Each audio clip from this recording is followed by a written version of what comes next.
2015-ից Հայաստանը խորհրդարանական երկիր է։ Փաստ է, 2018-ին գործադիր իշխանությունը հանձնել է խորհրդարանը, հետո էլ ազգային ժողովն է հանձնել։ ՀՀԿ-ն մեծամասնություն էր։ Կարող է ինչ հանձնել։ Իրենք են ասել, եթե իմանայինք այսպիսի հետևանքներ են լինելու, այլ կերպ կվարվեինք, ավելի վճռական կլինեինք։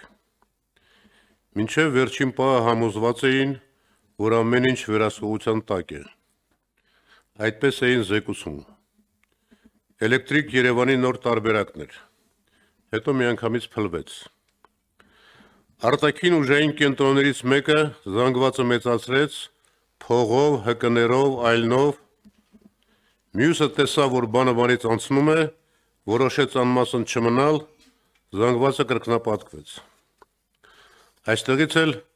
ես Նիկոլին չեմ պարտվել, այլ շատ ավելի հզոր ուժերի հաստատումը։